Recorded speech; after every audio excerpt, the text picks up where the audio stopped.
Welcome to the Breakout from Burnout Podcast, Triumph Over Burnout Mum series. My name is Aisha Mohammed and I am your host. I'm also the burnout coach for mums. I help mums recover from burnout so that they can find their purpose and align their life activities with that purpose so that they can live a fulfilled life and live life on their own terms. I'm here this week with another brave and courageous mum who is here to tell us about her burnout story and how she was able to recover. Now, how this podcast came about is whilst doing some market research and whilst dealing with clients and speaking to women online, there was things that was coming up that really led me to know that there needs to be more education and awareness on the subject of burnout, how it shows up in your life, the causes, and what can be done to overcome it. Now, a little history about burnout. It is something that used to be germane to the office, to the workplace, where employees would become demotivated, tired, exhausted, and didn't have much interest in their work, didn't want to be there, and had a range of other health issues. And it was dealt with in the area of the workplace. But what we've been led to see is that burnout, it now has transcended and can be recognized in all areas of life. So whether you're a stay-at-home mum, whether you're a business owner, whether you're a student, a caregiver, the list goes on. Burnout can show up in your life, okay? So what does it look like? What are some of the signs? Let me just quickly break that down. You'll find that you'll be feeling quite exhausted, fatigued, you may be short-tempered, be feeling terribly overwhelmed frequently, suffer with anxiety, gut issues, having difficulty getting out of bed, losing interest in the things that you used to like to do, spending time with the people that you used to love being around, and being less social, isolating yourself, feeling quite hopeless, like nobody understands what you're going through, maybe yourself included. So that's some of the signs of burnout. And you're going to get an opportunity to really get some more mass, some more understanding on how it shows up. And whilst listening to the story of Nikki today and her burnout experience, I hope that you'll be able to see yourself in it and to know why you need to take action. So Nikki, welcome to the Breakout from Burnout podcast. How are Hey, you? yes, I'm doing well, thank you. Thanks for Good. having me. Oh, it's a pleasure to have you. So, Nikki, tell us about yourself. Who is Nikki and how did your burnout start? Well, I'm a woman of many things. I juggle many plates, I spin many plates, as I suspect as everybody else does. I'm a mum of two. My eldest is 8, and my youngest is 3. I'm a full-time teacher at a pupil referral unit, and that's where our children get excluded from mainstream school and come to a setting like ours, which is very challenging to say the least. And then I also teach families how to use pure grade essential oils to manage their emotional and mental health. So I find that really rewarding because we've got some really great results from doing so. Excellent. Excellent. So, how did it all begin with your burnout? How did it show up? So there's different times that this has happened, unfortunately, and this is all because of not being able to, or not even not being able to, just ignoring the signs. Our body has ways of communicating with us, and it's whether we're tuned in or whether we're actually taking notice or not, or we just plow through. So there's several different occasions when this has happened, unfortunately. But what does happen is that eventually my body just stops. My brain stops and my body stops, and there's no more going forward. I end up having like migraines, and my migraines normally take me out for about 3 to 4 days, where I'm just laid up in bed for that amount of time, or I'm just feeling extremely exhausted. I lose memory. I just don't have any appetite to eat. And those are some of the those are some of the things that happen when I actually do burn out. But the signs before that is fatigue, again, loss of memory, not really being able to remember much. It can be binge eating or not eating at all. Um, and just feeling general tension within my upper back, my neck, and within my head. So I get like short bursts of headaches, and just general fatigue. And what like I've done in the past is I will just ignore those signs and just plow through anyway, because things have to get done. And that's the main thing on the mind, is things have to get done. I've got, 1,000 commitments, 1,000 needs need to be met, whether they're mine or others. And sometimes my I ignore the signs of my body. I ignore the signs of the feeling of tiredness. And then unfortunately, I've ended up right flat out burning out, which takes a longer time to recover from than if I'd have just been kinder to myself, the stages before, and maybe, listen to my body just that little bit more. Mm. Well, I can definitely relate as a burnout survivor, most definitely. That, yeah, it's like you don't quit until you get it done. So, regardless of the discomfort and the pain that you're in, you're just heading towards the goal and you want to achieve it at any cost. But it's too costly. And, one of the things that I wonder about is, where does this mentality come from? I think there's several layers to this. As a mum, we feel that we have to show up and show out all the time. We need to, naturally, we want our children to we want the best for our children, and we want them to have everything in order for them to be comfortable. And then I feel also that there is this superwoman mentality that goes on, especially within the Black community. And I can't just necessarily say it's that, but I can only speak for myself as a woman of colour. That we just go through it. We learn how to toughen up, don't very rarely show vulnerability, and we get it done. And at the end of the day, just quite rightly what you said just before, we have a task and we just plow through until the goal is met. And I'm sure everybody can sort of relate to that. But what I know, what I've seen in my own family, what I've seen within my peers, it's the same kind of mentality. Suck it up, buttercup, and get it done and get the result and get the result. And there's all these needs that need meeting. And unfortunately, we are the last on the list. We end up putting ourselves last on the list. And sometimes we don't even end up getting on the list of the things to do. You know, our children come first, our partners come first, our other commitments and things come first, family come first. And if you are that kind of person who can always be called on, and you'll know, okay, my plate is really full, it's piled up all the way up to the top, to the point if I tilt it to the left or right slightly, the pile of food is gonna fall off. However, one person can call and say, can you, or you know, or just to be a listening ear, and you just add that cherry right on top, and you're still balancing in order for that plate not to topple over. And then you just keep going and piling and piling and piling on top, because sometimes that could be your way in nature to be helpful and there for others.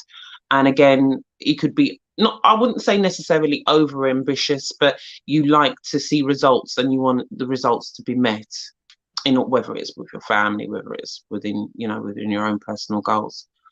But it's just that plowing on mentality until the goals are met, which can be, you know, a detriment to our own health, unfortunately, at times.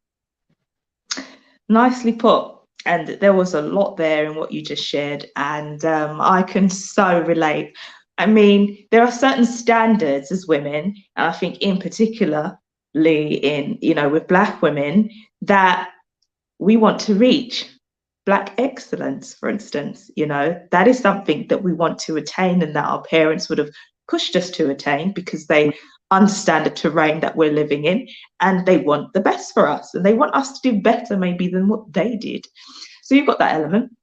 Now you also have the strong Black woman narrative as well.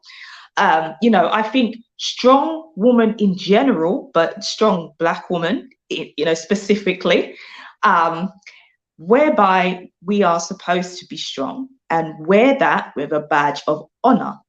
And we also see this demonstrated a lot of the time by the matriarchs in our family, which tend to have a stronghold and be the ones to keep the family together. So we tend to look up to her, and we do what we see from when we're young. So when we become parents, we want to be as good as our mums or our grandmothers or auntie.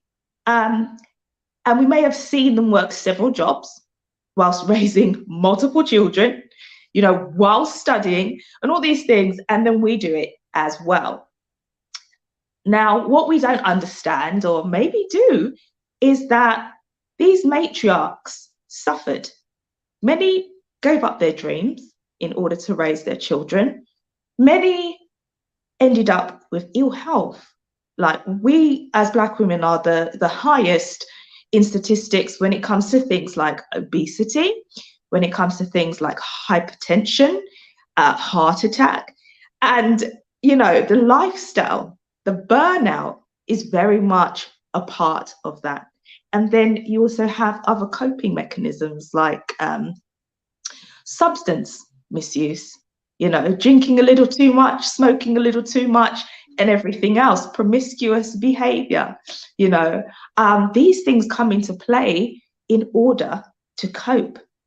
And we've fallen into that trap whereby we want to be that strong Black woman, whereby we suck it up, as you rightly said, you know, we get on with it and we keep on going until the job is done, and get some kind of satisfaction from being this workhorse, this strong person. And when you're strong, who's coming to your aid?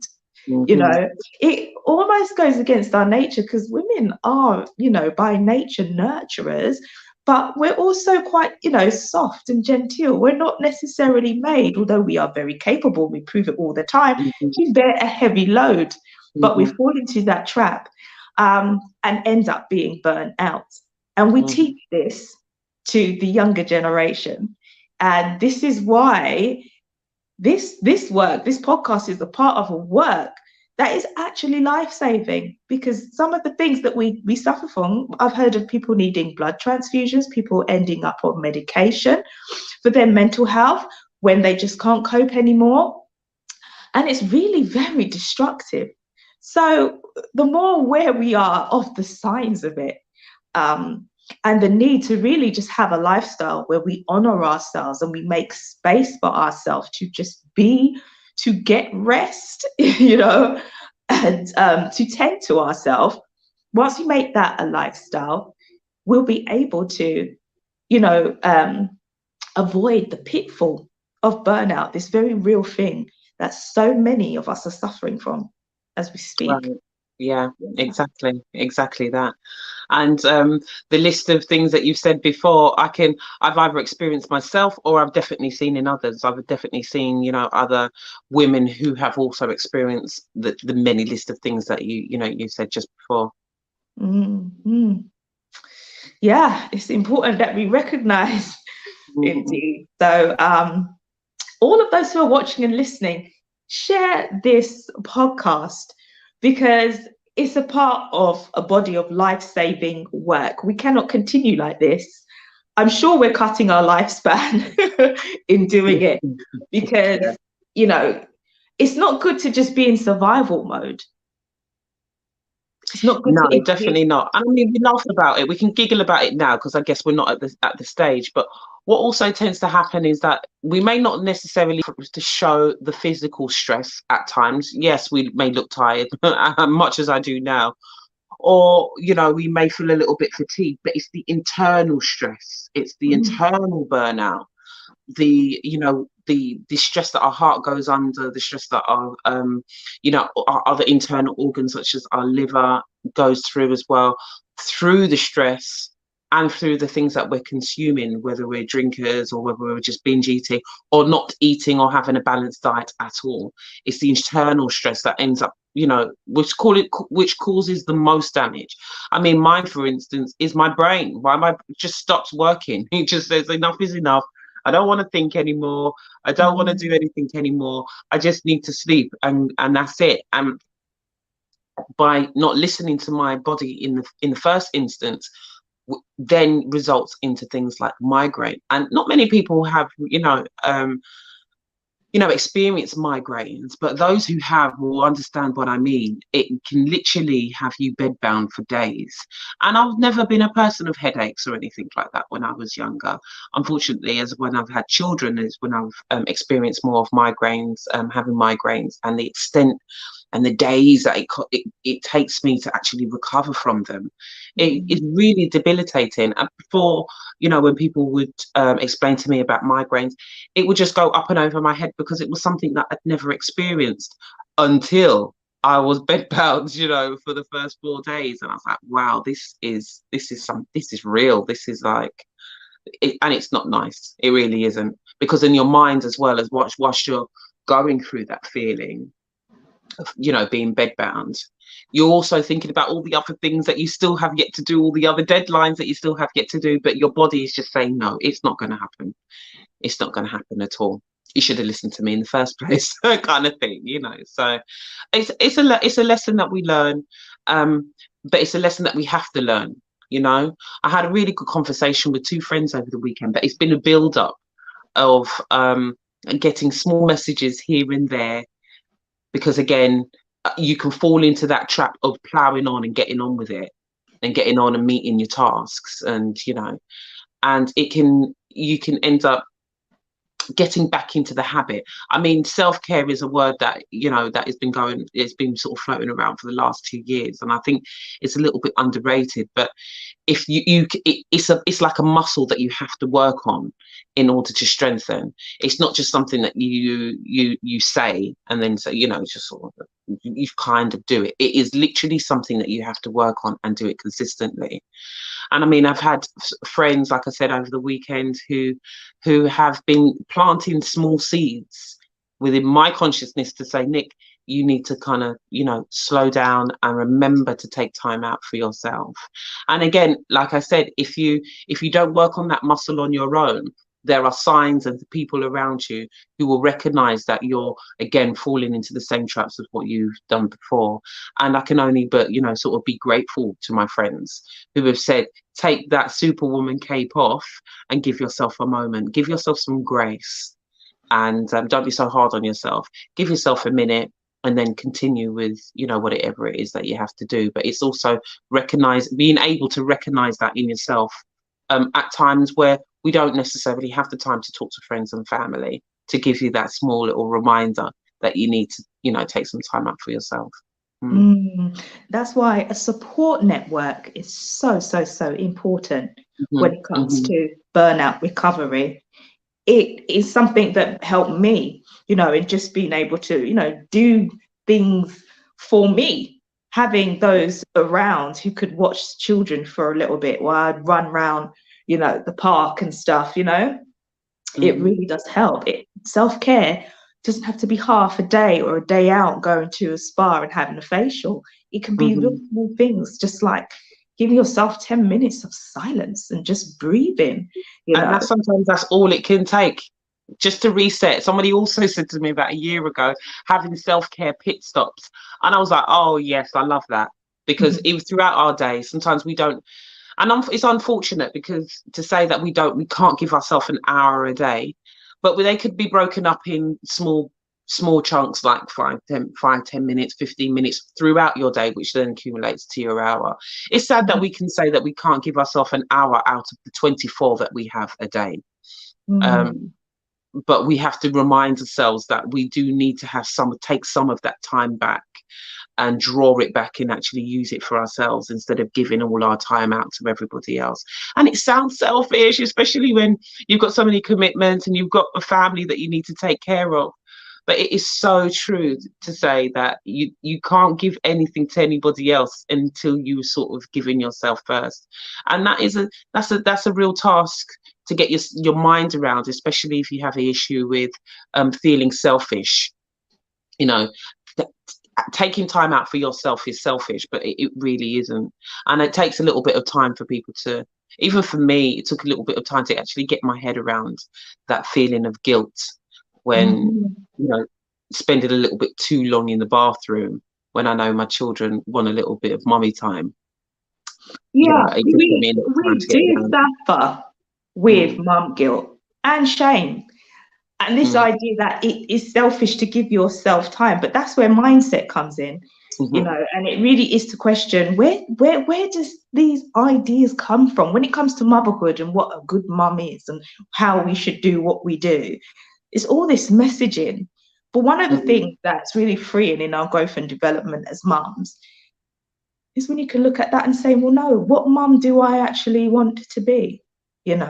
Whereby I can be taking care and honouring myself as well as my children, because ultimately, when you take time for yourself, you're going to have more to give and to pour into others. When you're depleted, you can't be present with your children.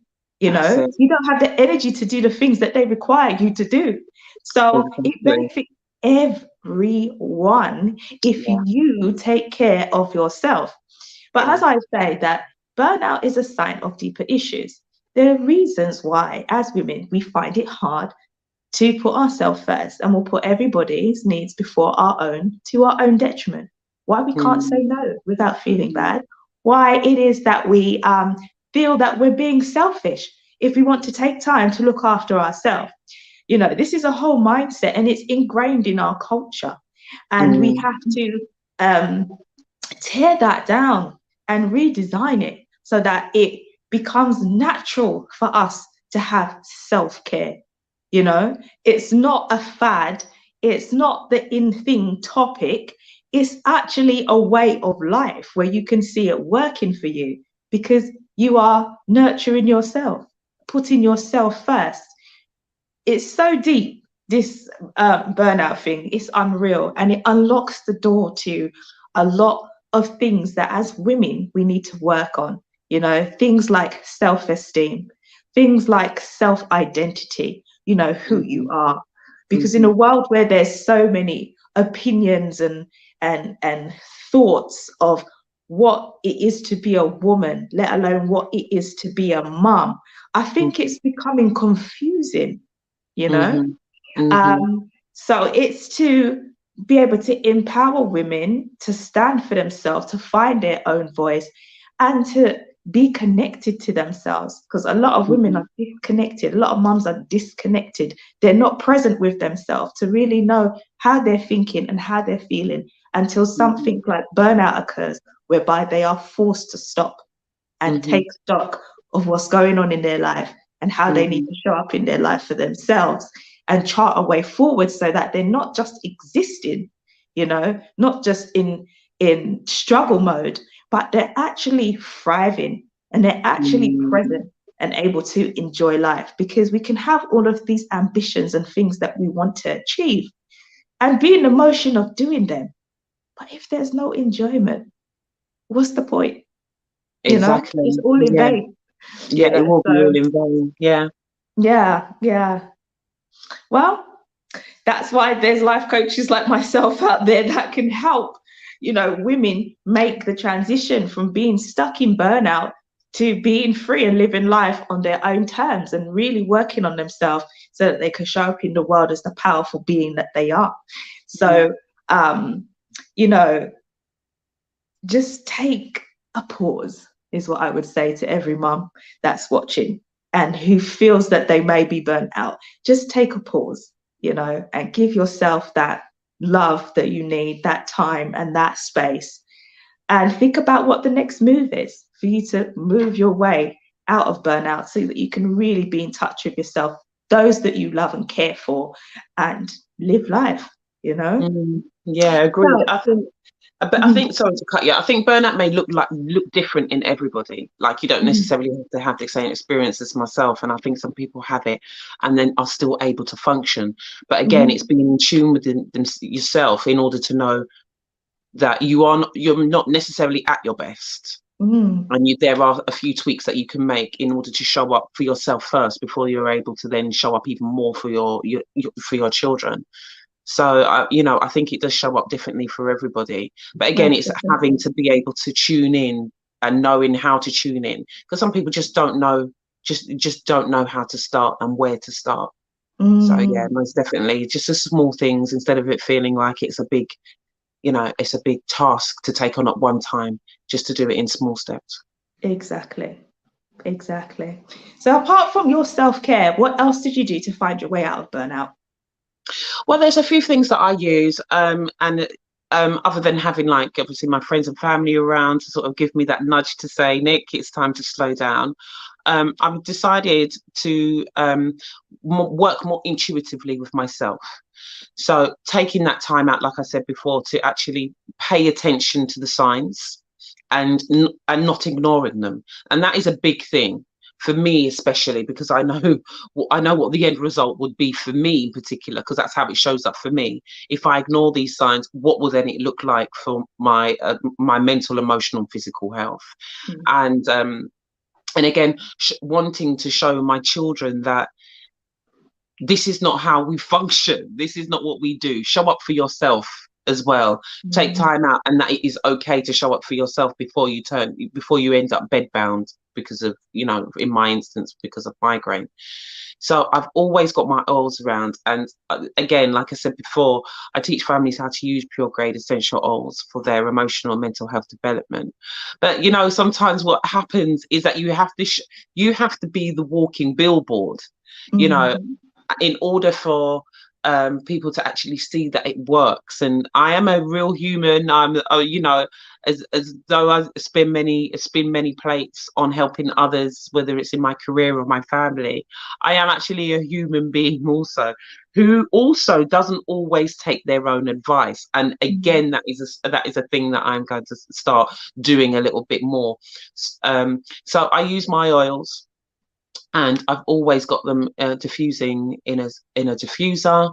I always start the top of our day with it. So it not only helps me emotionally and mentally, but it also helps my children. And it depends on the different types of oils in which I use, which can help with calming. It can also help with invigorating sense in order for us to be motivated and alert for the start of our day. But it can also be helped with sleep and things like that as well. So I definitely have my oils around all the time. I've probably got about 10 in each handbag, and I've always got my diffuser. And it's something that I use all the time, especially if I just need a minute, or if I'm having like a self-care pit stop. I've always got my oils close by, which I would inhale, say a few words to myself. So if I'm feeling a little bit of tension, there's set words that I would use to help relieve that tension for me. Now, from affirmations or chosen words I'd say they have to be personal. things to help you soothe and calm down. There's no point in saying words that you cannot resonate with or have no belief in whatsoever. It has to be something that you can actually feel and feel connected to. So, for instance, I would use bergamot, which is one of my favorite oils. I would either inhale it directly from the bottle, or I'd put it in the palm of my hand, cup my hands and bring it to my face and take some deep breaths in, and then just say some soothing words to myself, just so I can calm down, especially if I'm feeling a little bit anxious or a little bit tense because of the many things that I've got on my list to do for that day. And everything has got a time limit as well. And again, just use a few soothing words just to take a little bit of time out for myself. And sometimes, again, we may not be able to have a full hour to ourselves throughout the day, but definitely we can break that hour down, or even two, in small chunks throughout our day. So it could be 10 minutes, 5 minutes. And if somebody wants your time within that time that you've set for yourself, saying no, showing grace for yourself and saying, no, I can't do that just yet, give me 10 minutes, is okay. So sometimes, we'll end up finding that we're working through our break or our lunchtime. We're eating lunch and we're doing other things as well, and we're just still continuing. But it will also be nice, and it's beneficial, to have your lunch and just concentrate on you, whether it's a cup of tea or whatever, but just to concentrate on you and not be multitasking at that moment.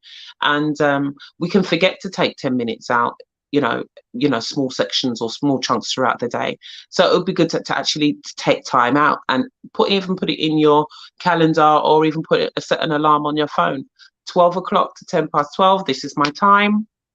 Whatever happens, when that alarm goes off, I stop, give myself 10 minutes, and then I continue. It's literally a muscle that you have to work on, you have to build in order for it to be ingrained into your everyday. Otherwise, you just fall into the same habits of what you were doing before. Yeah, and I think that's why burnout can reoccur. And some of the women that I'm coming across, they have stories of multiple burnouts. If you do not continuously practice these things, you're just going to fall back into it, And those tips are very helpful. So thank you so much for sharing them.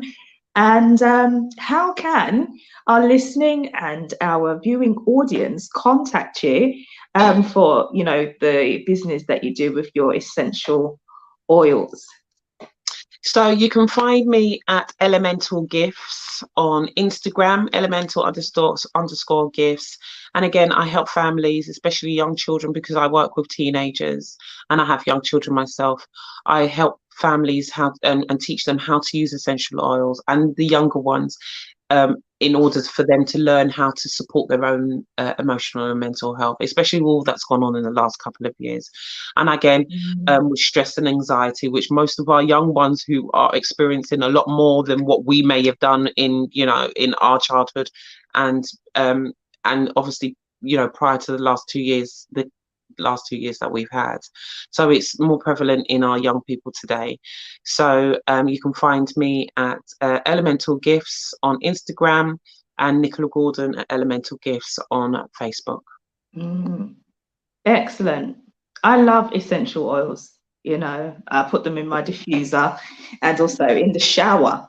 Grapefruit is my favorite in the shower. It's just so uplifting, It makes you feel like you can do anything once you've had a whiff of that in the morning. Okay, well, if you'd like to work with myself as the burnout coach for moms, you can check out my website, which is bestyouinmotion.com. And also over here on Facebook, on my personal profile, Aisha Mohammed, you can DM me, or you can go to the business page, which is the Burnout Coach for Moms. And I'm also over on IG on Breakout from Burnout, whereby you can check out the content there, and also contact me for a free discovery session. I'll leave that in the comments for you so that you can have a chat with me and we can work out how we're going to take you from point A to B, which is being in burnout, to being recovered and living a fulfilled life. So you can join me every Tuesday, 1 p.m. UK time, over here, my personal profile, or on the Breakout from Burnout podcast Facebook page, also over on YouTube. Breakout from Burnout Podcast, and what else? My group. Inside my group, I have a Facebook group also that you can join. And that is a group where there are some brave and courageous women who are working their way through burnout. You can join that group, whereby I do a free weekly live training on a range of subjects to help you with your burnout recovery, as well as some free resources and this wonderful podcast. So please share it far and wide so that we can be helping as many mums as possible, because we are indeed the hand that rocks the cradle. So we need to be fit and well so that we can be producing these wonderful human beings that are going to help make this world a better place. So thank you for joining us, and I'll see you again next week. Take care. Take care.